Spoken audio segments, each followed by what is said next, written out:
Hello, world, and welcome to the In My Footsteps podcast. I am Christopher Setterlund, coming to you from the vacation destination known as Cape Cod, Massachusetts, and this is episode 124. We are knee-deep in the holiday season, coming up on the start of winter, and I've got a fun show this week to keep you warm with laughter.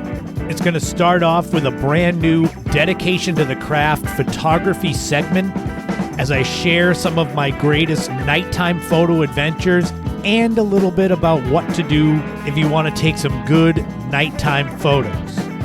We're going to go way, way back in the day and celebrate the holiday season with something that sounds like it's out of a fever dream, but it's totally real. The 1980s movie, The Christmas Toy. That is not the fever dream. The fever dream part is that it was sponsored by Kraft and ends up being essentially an hour and a half long infomercial about Kraft and their products. There's going to be a brand new top 5. It's the return of me versus AI. This is part 2 as we look at the most annoying Christmas songs ever released. I've got my top 5. ChatGPT has theirs. We'll see who you think wins. And there'll be a brand new This Week in History and Time Capsule centered around the death of Colonel Sanders from Kentucky Fried Chicken. All coming up right now on episode 124 of the In My Footsteps podcast. So I'll ask again, as I have the past few weeks, have you gotten all your holiday shopping done? I'm not going to lie, I haven't had much in the way of inspiration for things to buy for family and friends. For me, things like money, gift cards, scratch tickets, those are last resorts when I don't have anything more creative to get people. Don't get me wrong, all those things are great, but I try my best to get things for people that show that I put in a little more effort. As you heard through my read-through, there is no road trip segment this week. I mentioned last week that I had done a whole bunch of polls on social media to gauge what the audience likes and doesn't like. And road trip segments never got any votes as far as what people really enjoyed. I don't think people didn't enjoy them, but I think they enjoyed other stuff more. So I'm going to try to lean more into that stuff. Don't worry, every now and then the road trip will pop up, and I might try to find other segments to debut, as I'm always trying to keep the podcast evolving. I have to make sure to thank all of you who listen on whatever platform there is. But recently I got my Spotify Wrapped for podcasters, and it's got a whole lot of great info to learn more about my audience. And I'm so grateful for these numbers. My total number of listeners went up 246% year over year in 2023. The number of streams started by people went up 292%. And my number of total followers overall went up 116%. The number one episode, according to Spotify, was episode 100, which was my supersized Lady of the Dunes episode. That's an easy one to see why that got shared a lot.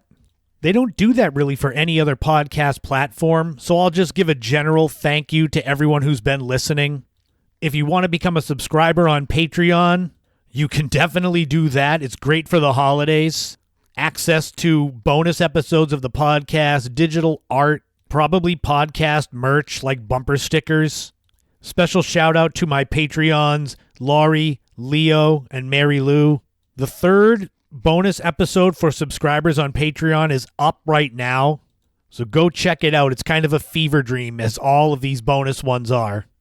For those of you listening, when the podcast goes live on December 13th, tonight at 6 p.m., I'll be at the South Yarmouth Library, and tomorrow night, December 14th, at 5 p.m., I'll be at the Eldridge Library in Chatham, both nights speaking about my Cape Cod travel guide, the revised version, and my Cape Cod photography book, so come on out. Or you can check out my website, ChristopherSetterlund.com or Amazon.com to check any of my 9 books out. They're great for holiday gifts. The days are going to keep getting shorter, at least for a little while. The winter solstice is coming December 21st. For all you lovers of photography or just being outside even when it's cold, that gives you a lot of nighttime to do some nighttime photography shooting. So we're going to kick off episode 124 of the podcast with the newest dedication to the Kraft segment just entitled Nighttime Photo Adventures. Nighttime photography can be one of the most rewarding and also one of the most frustrating things that photographers can do. For every one photo that looks amazing, you've got dozens or more that are just complete garbage. Luckily, thus far, this is one area of photography that smartphones hasn't really capitalized on. Because in reality, a lot of people with smartphones can take great photos because the cameras keep evolving.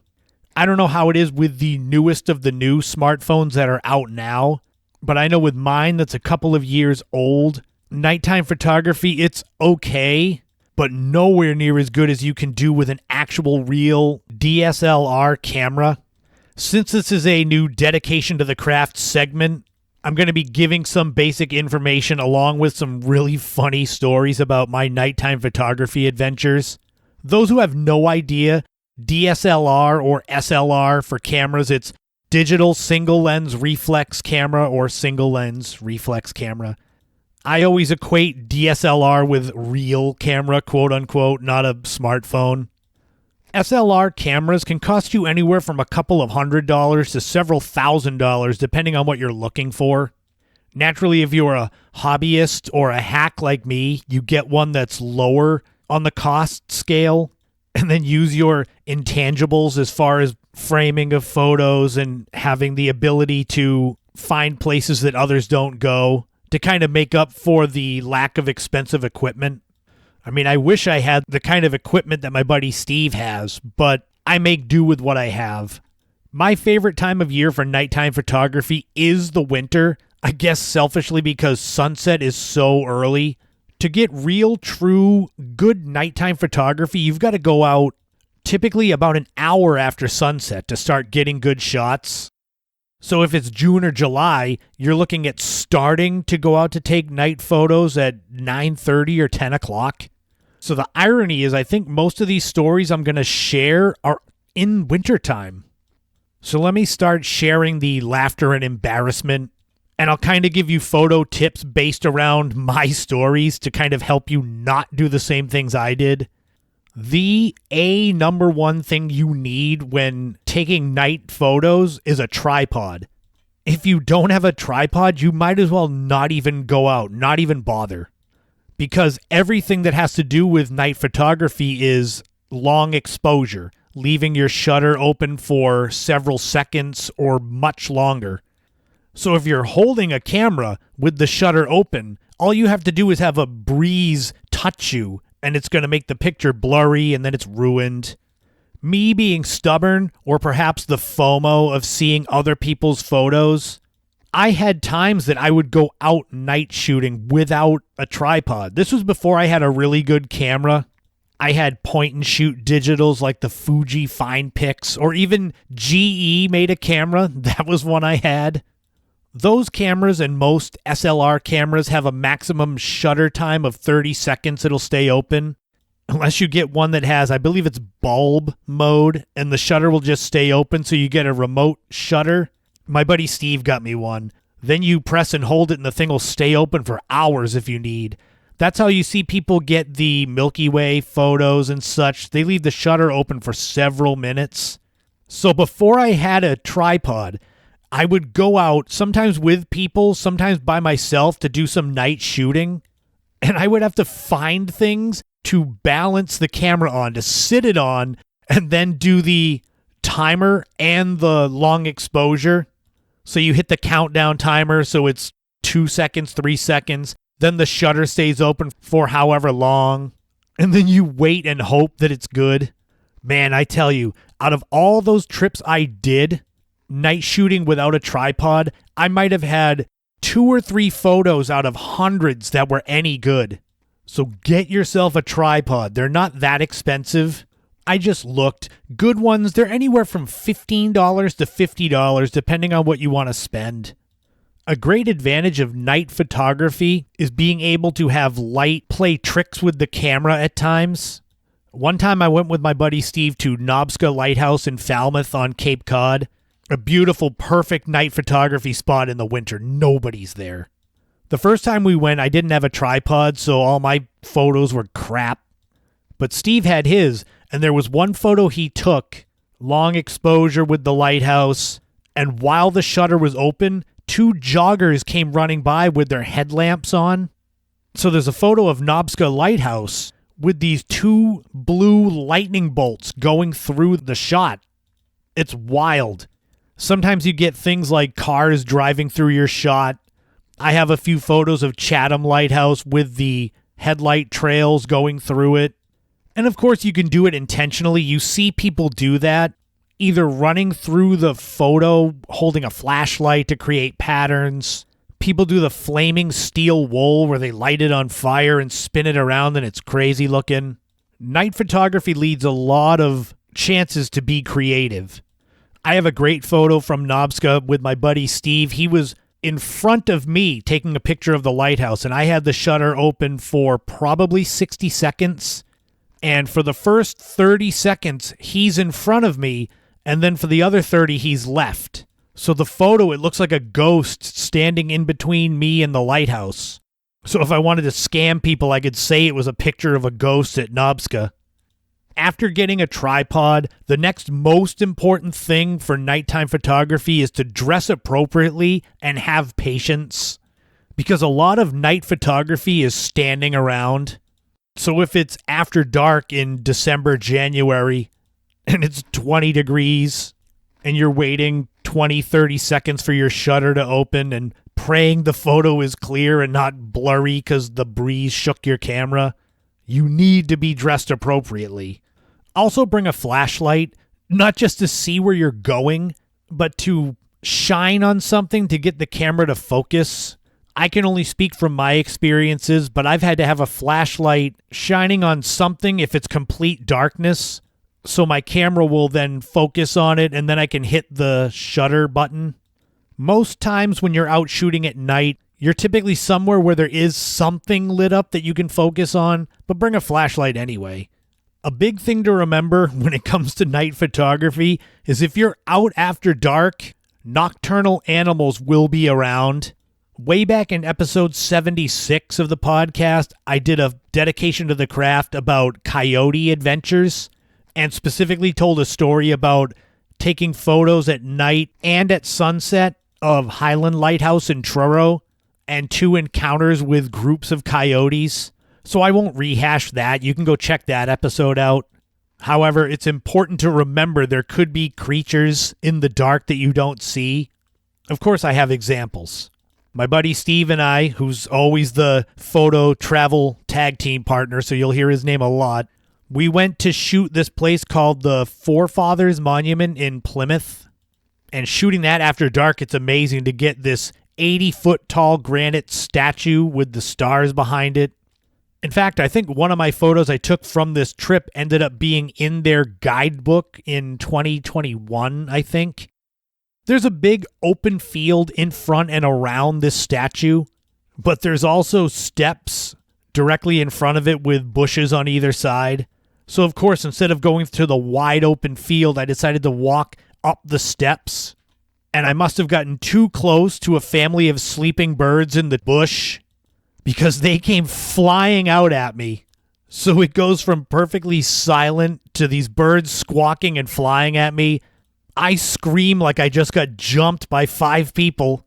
And so Steve's yelling, "What happened? What happened?" And I said, "Birds flew at me." I think he just literally was like, "Oh my God, yeah, all right." Sometimes the nocturnal animals make your photos 1 in a million. One time we were shooting at the harbor in Duxbury, where one of the piers had this amazing Christmas tree on it, so it looked even better at night. I set up my camera on my tripod, focusing across the water on this tree.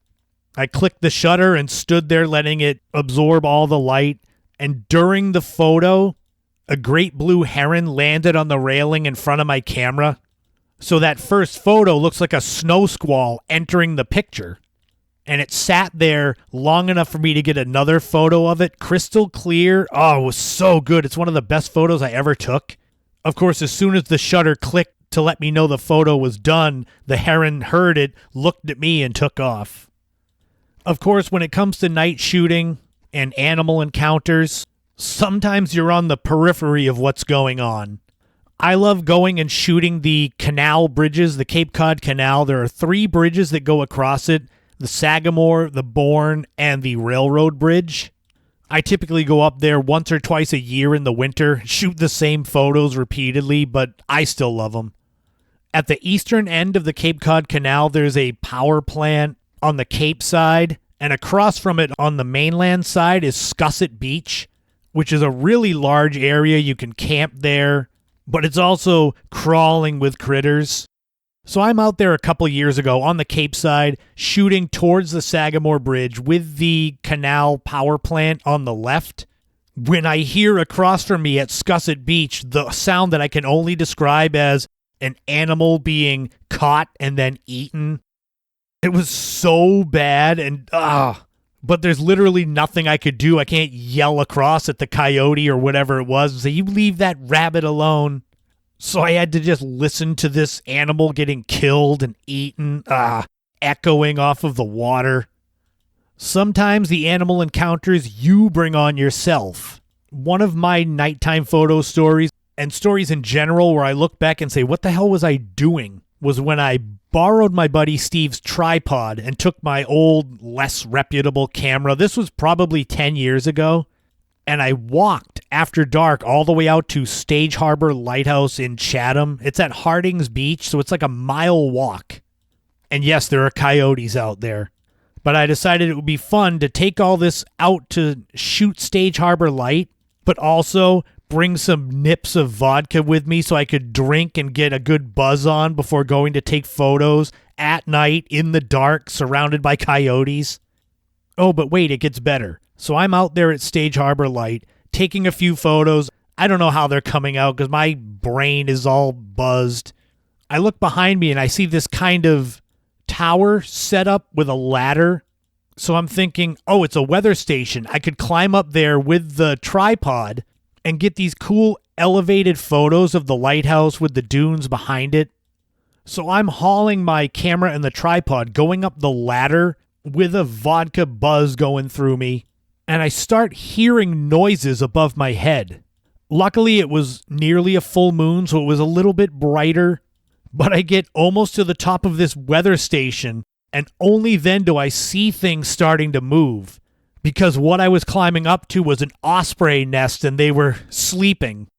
One of the osprey squawks. I took one step down the ladder and then jumped because it was sand, so at worst I was going to get sandy. I look up and in the moonlight, there's one black object circling around. That ended my shoot. Like I said, I have no idea what the point was of that photo trip. Stage Harbor Light is all well and good, and I've gone out there completely sober. But why did I have to have a few shots of alcohol to bring me out there?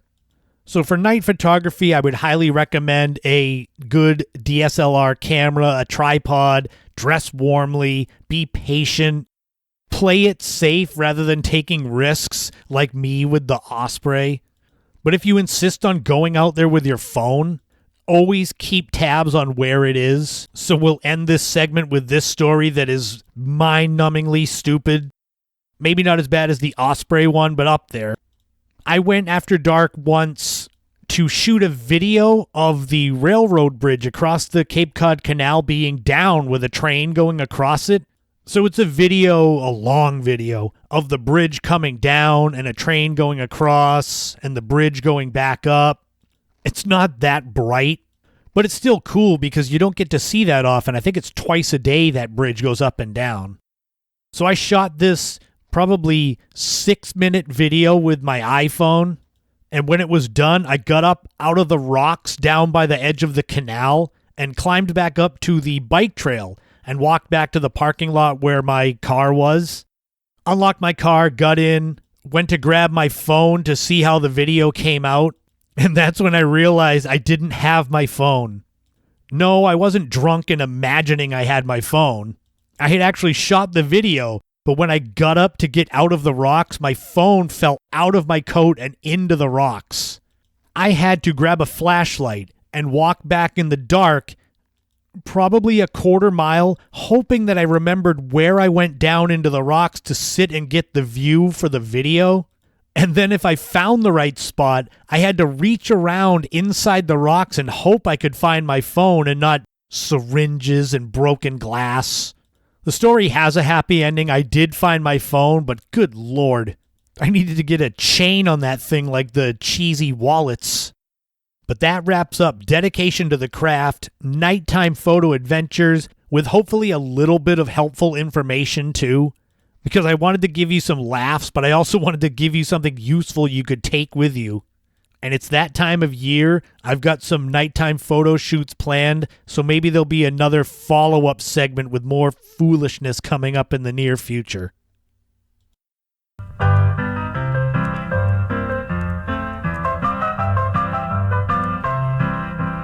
This week in history, we're going back 43 years to December the 16th, 1980, and the death of Harlan Sanders, better known as Colonel Sanders, the founder of Kentucky Fried Chicken. For those who are younger than 40, you may not have many memories of Colonel Sanders with Kentucky Fried Chicken, except for the fact that his face was kind of the mascot of the company for many, many years after his death. I'm old enough that I can remember when I was really little, Colonel Sanders being in actual Kentucky Fried Chicken commercials. Granted, these had been filmed when he was alive, and I was probably 5-6 years old, and they were still playing some of them. But when you think about fast food mascots or logos, etc., you think of Ronald McDonald first, maybe Wendy from Wendy's, maybe the Burger King or Jack from Jack in the Box. But Colonel Sanders, his face became iconic in the world of pop culture, in the world of fast food. One of the big reasons why I like Colonel Sanders and his story is that his greatest success came much later in life. In 1930, when Colonel Sanders was 40 years old, he began working at a service station owned by Shell in North Corbin, Kentucky. It was here that he started serving his famous chicken, along with other items. And this first restaurant that was part of this service station is where KFC was born. In 1935, Harlan Sanders was commissioned a real colonel by Kentucky Governor Ruby LaFoon. And in 1939, the famed Duncan Hines food critic visited the restaurant Sanders Court and Cafe and gave it a hugely positive review, including writing about the fried chicken. By the summer of 1940, when Colonel Sanders was 50 years old already, he had finally perfected his secret recipe for seasoning and cooking his fried chicken. In 1952, when Colonel Sanders was 62 years old, he first franchised his Kentucky Fried Chicken recipe to a man named Pete Harmon in South Salt Lake City, Utah. That is the location of the very first ever Kentucky Fried Chicken restaurant. From there, the rest is history. Colonel Sanders kept franchising his chicken recipe, including traveling around the U.S. looking for these suitable places to open new franchises of KFC. He was very strict on how the restaurants were to be run. The chicken had to be made exactly the way his recipe said, which was great for the consistency of the food. By 1964, KFC had more than 600 locations. Colonel Sanders by this point was 73 years old, and he ended up selling the company in 1964 for $2 million, or just over $19.8 million when adjusted for inflation to 2023. So if you're thinking that Colonel Sanders didn't make as much money as he should have off of his KFC, think about it this way. As of 2022, Kentucky Fried Chicken, the chain, is valued at $6.1 billion. Sanders remained the face of the company throughout the rest of his life, appearing in so many commercials, making pop-in visits to KFC restaurants to make sure they were doing the chicken the way that he had intended. And just when you think Colonel Sanders' legacy couldn't be any greater, he had a hand in starting the Wendy's franchise as well. This is because in the 1950s he met Dave Thomas, who was head cook at a hobby house restaurant in Fort Wayne, Indiana. but his dream was to own his own restaurant, and Colonel Sanders became one of his biggest supporters and a mentor. Thomas ended up running 4 different KFC restaurants, making them hugely profitable, and then selling them and using that money to start Wendy's in 1969.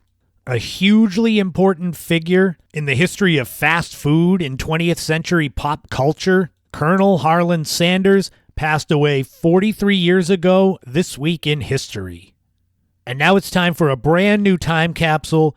We're going to stick to the same date, December 16th, 1980. Colonel Sanders has passed away at the age of 90. What was going on in the world of pop culture on that day? The number 1 song was Lady by Kenny Rogers. It's kind of ironic because Kenny Rogers had his own string of chicken restaurants. This song was written by Lionel Richie originally.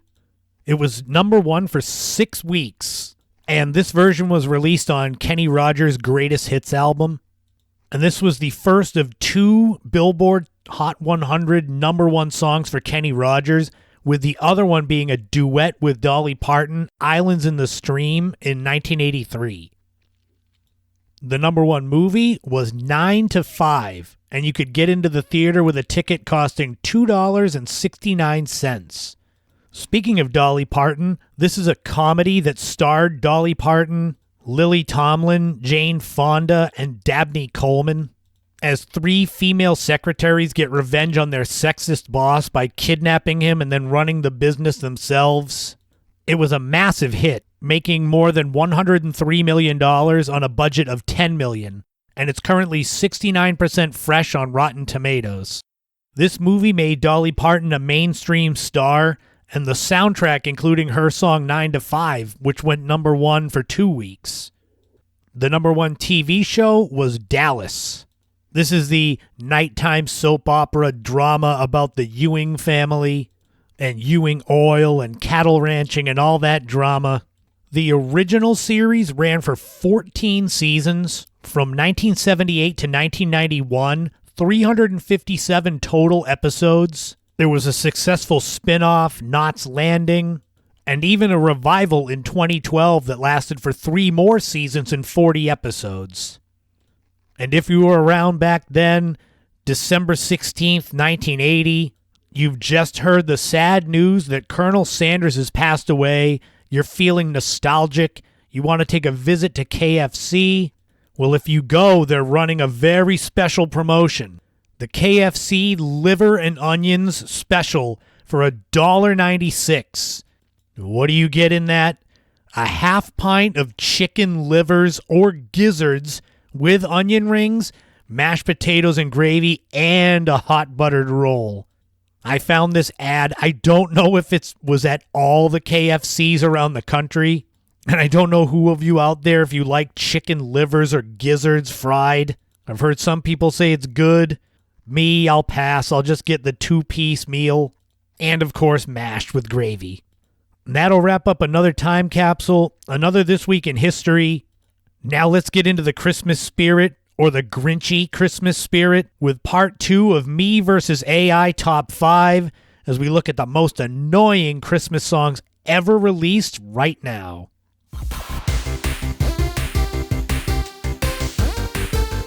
Oh, it's time to get into the Christmas spirit, as only ChatGPT AI can bring you.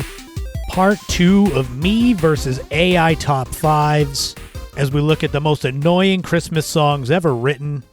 There was such a positive response to the first Me vs. AI featuring 1980s pro wrestlers and the video segment that I put up on YouTube where I actually put the AI voice, which ended up sounding suspiciously like the old Bonsai Buddy.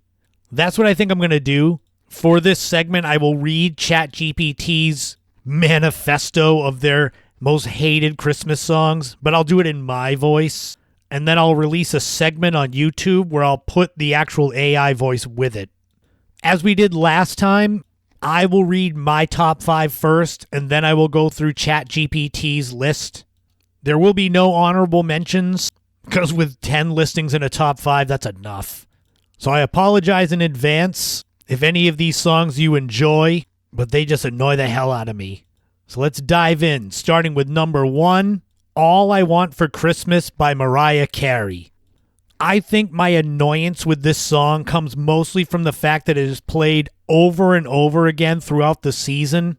And the song came out in 1994, so I've been hearing it dozens and dozens of times every holiday season for almost 30 years. Of all of the ones on my top 5, this might be the one that's the most divisive, where I think more of you will have enjoyed this. Because it is festive and cheery, but if you hear it millions of times, eventually it's like, all right, enough. And I'll be honest, I'm not the biggest Mariah Carey fan. I mean, she's all right, but it's not my cup of tea. So couple that with the fact that her Christmas song is on 24/7, and she's made this list. Number 2 is Dominic the Donkey by Lou Monte. This song is a classic one released in 1960 about a donkey named Dominic that helps Santa bring presents that were made in Brooklyn over to Italy. I think for me, the reason this is so annoying is the earworm chorus with the donkey hee-hawing. I'd guess if you were growing up in the 60s, maybe this song was kind of kitschy and cool and fun. But I first heard it in the late 1980s, and I didn't find it cute or interesting. It was just that donkey hee-hawing. That's all I could focus on. And don't worry, there's another earworm-type song later in my top 5. Number 3 is Happy Christmas by Maroon 5. Don't remake John Lennon's songs. The end. No, that's not all. But it is the main thing. I understand the desire to remake classic songs, whether Christmas songs or just songs in general. But there are some songs that should be untouchable, whether because they capture a certain snapshot in time or because they're by certain artists whose music can't be improved upon, so it should be left alone. I think this song falls into both of those categories. Maroon 5's a great band. They've got tons of great songs. But John Lennon's Happy Christmas during the Vietnam War, when they're singing War is Over, it means more than with Maroon 5 doing it in 2005. Plus, I don't think Adam Levine's voice, that really high falsetto, captures the same magic as Lennon's voice. But maybe I'm just partial to him. We go from well-meaning cover songs to a song I can't believe is real. Number 4, Santa Claus Has Got the AIDS This Year by Tiny Tim. Where do I even start with this? Tiny Tim, for those who don't know, was this novelty-type singer with a ukulele and this stringy black hair, and you want to talk about a high-pitched falsetto. He makes Adam Levine look like Barry White. His big hit song was Tiptoe Through the Tulips, which went as high as number 17 on the charts in 1968. His song, Santa Claus Has Got the AIDS This Year, is from 1980. It's a very dark song, although Santa, who has AIDS, quote unquote, claims that he's just a little sick and he'll be back next year. But this was when the AIDS epidemic was starting out and there was no hope, seemingly no hope for anyone who caught it. This is a song I might say check out once just so you can shake your head like I did when I listened to it for this segment and then never listen to it again. And I apologize if you do go and listen to it. And finally, for me, on my top 5 most annoying Christmas songs ever is All I Want for Christmas Is My Two Front Teeth by Spike Jones. I said earworms right before. This one where the kid's singing and he says teeth and it whistles repeatedly. That whistling noise. Oh, it's so bad. It was originally written in 1944 by Donald Yetter Gardner, who was a teacher, and he asked his students what they wanted for Christmas. And he noticed that almost all of them had at least one of their front teeth missing, so the song kind of wrote itself. The version recorded by Spike Jones and his City Slickers in 1947 had the lead singer George Rock. I don't know which one would be the most famous version of this song. The Chipmunks did it, but this was one every time I heard it with that whistling when they would say teeth. Made this a song I never wanted to hear. Oh, but now it's time for ChatGPT's top 5. You'll be amazed to know that when I asked AI what were the most annoying Christmas songs ever, they actually gave them to me. They didn't say, we don't have opinions on what's annoying. So I'm going to read exactly what they sent to me. And it'll be in an AI voice on the video segment I do, but not here. So take it away, ChatGPT. Opinions about Christmas songs can vary widely, and what one person finds obnoxious, another might enjoy. However, some songs have gained notoriety for being divisive or perceived as overplayed. Keep in mind that opinions on what is obnoxious can be subjective and people's tastes differ. Here are 5 Christmas songs that some individuals have found to be divisive or obnoxious. Number 1, Grandma Got Run Over by a Reindeer by Elmo and Patsy. This humorous and somewhat dark song tells the tale of Grandma's unfortunate encounter with Santa's reindeer. While some find it amusing, others might consider it obnoxious due to its unconventional theme. Number 2, Christmas Shoes by New Song. This song tells a heartwarming story about a boy trying to buy shoes for his dying mother for Christmas. However, its sentimental nature and the perceived manipulation of emotions have led some to find it overly saccharine and at times obnoxious. Number 3, I Want a Hippopotamus for Christmas by Gayla Peavy. This novelty Christmas song expresses the desire for an unusual and impractical gift, a hippopotamus. Some listeners may find the repetitive nature of the song or its quirky theme to be obnoxious. So far, so good by ChatGPT, but number 4 I'm going to disagree with, and that is Last Christmas by Wham. While widely popular, some find the repetitiveness and the melancholic tone of this song, which reflects on a past, failed relationship during the holiday season, to be a bit tiresome. Nope, I love it, ChatGPT, and the Casio keyboard version of the song is even better, so screw you. But wait, there's one more. ChatGPT's number 5, Do They Know It's Christmas by Band-Aid. While the song was created for a charitable cause, some listeners find the lyrics to be somewhat patronizing or oversimplifying the issues faced by those in need during the holiday season. The original version was released in 1984 and featured numerous popular artists of the time. So there you have it. ChatGPT hates charity, and boy, they went out of their way to make sure they said some people find these obnoxious, but some people might like them. But do you agree with ChatGPT's top 5? What about mine? Who won this Me versus AI Part 2? I really enjoy these. It's fun to see AI make decisions like this and kind of compare and contrast. Be on the lookout for the video segment on YouTube, just like I did for the 1980s professional wrestlers segment. And I'll be sure to be bringing back Me versus AI Part 3 in 2024 as well.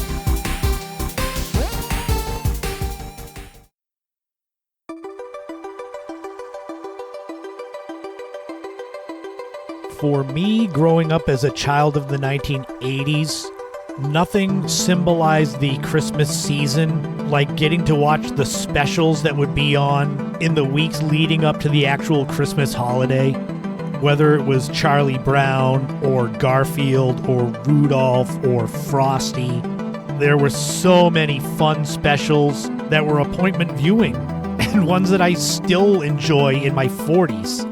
However, there were some that kind of flew under the radar, at least as far as I was concerned.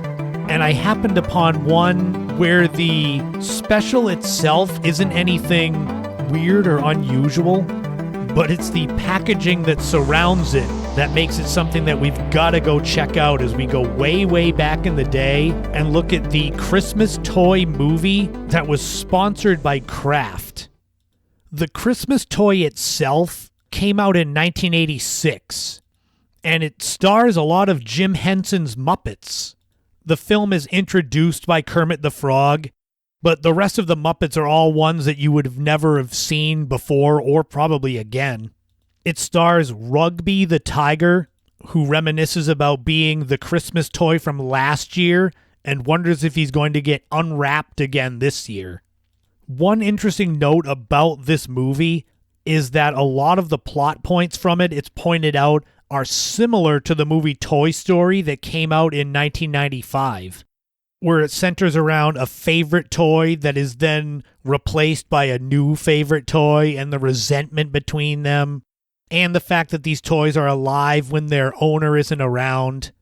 The movie in and of itself is really good, but that's not really what I want to talk about. The main talking point of the Christmas toy movie, when it aired on December 6th, 1986, is the fact that it was sponsored by Kraft Foods. And having a sponsor for holiday specials, that's nothing new or unusual. But what is unusual is that this Christmas special essentially turned into an infomercial about Kraft and their products. This was found out by it being a series of wraparound segments. So rather than there being commercials, there were recipes, Kraft holiday recipes. So the Christmas toy would go to break and it would fade into this festive holiday scene from Kraft. The nicest gifts under the tree are the ones you make yourself. Say happy holidays with these strawberry almond bars. You blend buttery tasting parquet margarine and brown sugar to make a base. Spread with Kraft strawberry preserves and bake. Drizzle with melted almond bark. Cool and slice. And they had a bunch of different recipes like that. Holiday almond bars. And the narrator would explain to you how to make these recipes, but the specific items that you would need would all be Kraft-based. Like the almond bars, you need parquet, specifically from Kraft, and also Kraft strawberry preserves for the almond bars. And the food looks good, don't get me wrong. It's just interesting that Kraft became the sponsor where the whole entire show is based around recipes for the holidays that they gave. I don't know why I find it so unusual. Has anyone heard ever of specific brands sponsoring shows? I mean, it was different in the 1950s. Back then, it seemed like every show had a sponsor in the name. Texaco, Colgate, Jell-O. So I guess I think it's just a fascinating throwback that in the 80s, Kraft decided to do it. Another big thing about these Kraft holiday recipes is that they seem to be telling you to make these foods to give to people for the holidays, not to make for dinner. But there's an apple onion dip, of course, with Kraft mayonnaise. And you're supposed to cut bagels up and bring that as a gift. Maybe I'm confusing gift for bringing food to a dinner. You can make cheddar crisps with Cracker Barrel cheese. And it goes on and on. The one that makes me laugh the most, though, is this basket with rolled up slices of ham and pepper rings and Velveeta cheese, individual slices, like in the plastic wrap. Create this festive sandwich tray for giving and start with Velveeta processed cheese spread slices. There's no single cheese like it. Arrange with ham and pepper rings and add a special holiday spread of chopped vegetables and parquet margarine. A beautiful way to give the season's best. It looks like a gift that a 5-year-old would make just raiding the fridge. And at the end of each of these breaks, the narrator makes sure to tell you that these Kraft recipes are in that current week's issue of TV Guide. And if you go online, if you go on Reddit, you can find all of these recipes if you wanted to make them.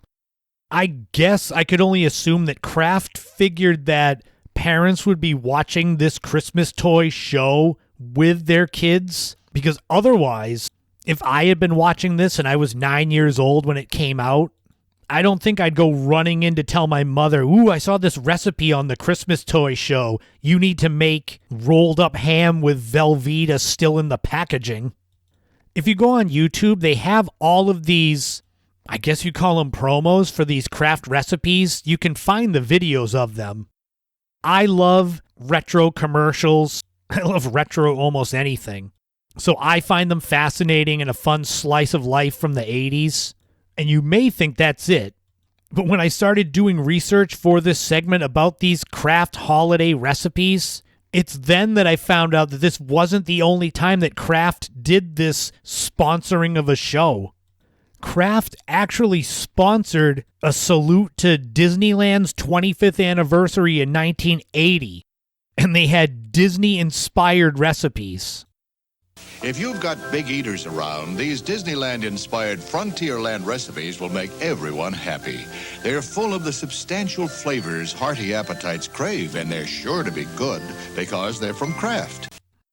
This one starts off like it's trying to speak directly to kids, saying how much fun it's going to be to make these recipes. And then the first one is salad dressing, where they're scooping like 5 cups of mayo into a bowl. I don't know about you when you were a kid, but I did not like mayo. So seeing this recipe would not have made me want to make it. Again, the narrator, who's the same as in the Christmas toy one, mentions that all these recipes will be in that TV guide.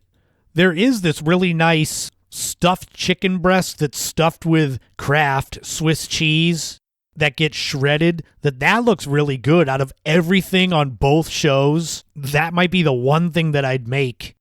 Of course, the narrator, as he's reading about these recipes, goes over the top with Disney references, fairy godmothers. One dessert says you'll be the queen of tarts, which it's very cheesy, but as I was watching these ads, it gave me this warm and fuzzy feeling, like from being a kid, even though I don't remember seeing either of these shows.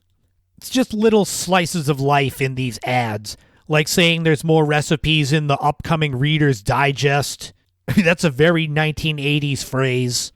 Do any of you out there remember either the Christmas toy sponsored by Kraft Recipes or this Salute to Disneyland one from 1980?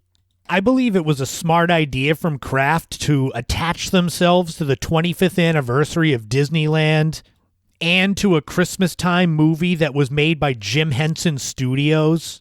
I guarantee you they got thousands of people to make those recipes either for Christmas or the Disney one was in March 1980, so some spring party.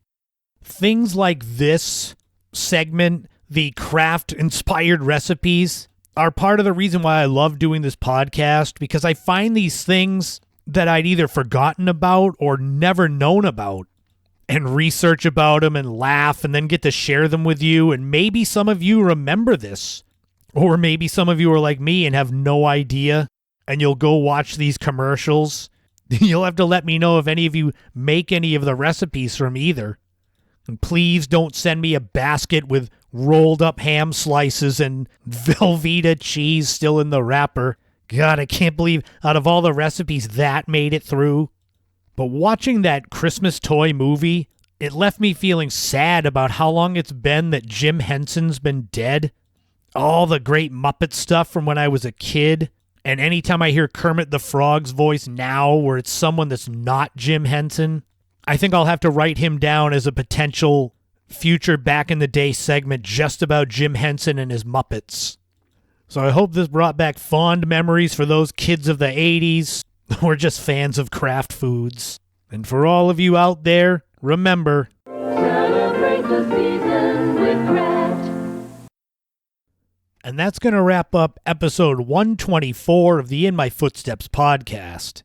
Thank you so much to everyone who listens to the show, shares it, watches the videos I put up on YouTube. Thank you so much to those who are subscribers through Patreon. You can always go and do that. Of course, you don't have to. You can always, if you share the podcast, that means just as much to me. Getting more ears, more eyes on this. Like I mentioned at the top, how much my numbers have increased year over year, at least especially through Spotify. It means a lot knowing that a lot of people are listening to this and the number keeps growing. And it seems like every week I find new things to talk about, to share on these shows. So I don't see me slowing down at any point in the near future. Find me all over social media. Find me on Instagram, Threads. Subscribe to my YouTube channel. I've got some new ideas for videos. I've learned a few new tricks which those of you who have been watching the videos, you might have noticed they're a little different. Nothing major. I'm no professional video maker, but I try to do my best to make them interesting and worth watching and worth sharing. One that's coming up, or might already be up by the time you listen to this podcast, is a video I called The Art of Making a Podcast. I always say anybody can make a podcast, so now I've put together a video of more step-by-step of how I made mine to try to help anyone that's thinking of doing it or inspire someone to make their own. I'll link to it in the description of the podcast if you're interested in checking it out. I want to take a moment to wish my nephew Landon a happy 16th birthday, which I can't believe that's real. His birthday will hit before the next episode of the podcast goes up, so I wanted to make sure I gave him a shout out. He reminds me a lot of me in some ways, sorry to insult you, where he's great in sports and plays a lot of sports, but the older he gets, he seems to be transitioning more to creative stuff like music. I was the same way. The later I got into high school, the more I began to focus on the creative stuff, writing, trying to make videos to become a film producer. I'll be seeing you soon, but happy sweet 16. I wish I had hair like yours. Next week, I'm going to wrap up the year 2023 with episode 125, which is going to be a bonus episode, but we know those aren't short like they used to be. But it's going to be filled with Christmas memories. I'm going to try to dig up a lot of good memories from my life, but from the 1980s and 90s in general, so that those of you that don't share blood with me can actually enjoy the episode. Although funny stories are always good. But then the following week I will take off because so many people are going to be on vacation.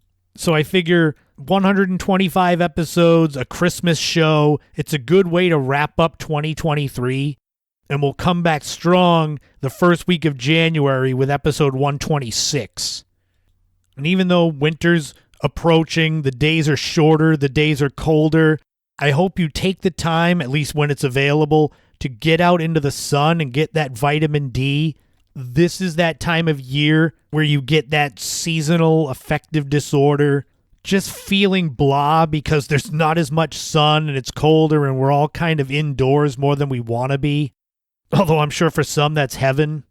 But get outside when you can. You don't have to go do night photography like I said earlier. That sometimes is for crazy people like me and my buddy Steve. But there's ample opportunity for holiday strolls. Go out and drive and check out the Christmas lights. Turn on that holiday music.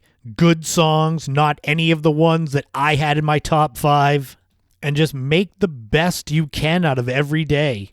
Keep focus on your mental health, because that's most important. If you feel good inside, the world sometimes seems better. And I'll be here to try to distract you at least for an hour a week, or a little more if I have videos I share on YouTube or the subscriber bonus episodes. So I'll try to contribute to your mental health. And remember, in this life, don't walk in anyone else's footsteps. Create your own path and enjoy every moment you can on this journey we call life. You never know what tomorrow brings. Thank you so much to everyone who has been tuning into the show. I couldn't do it without you. This has been the In My Footsteps podcast. I am Christopher Setterland, but you already knew that. And I'll talk to you all again soon.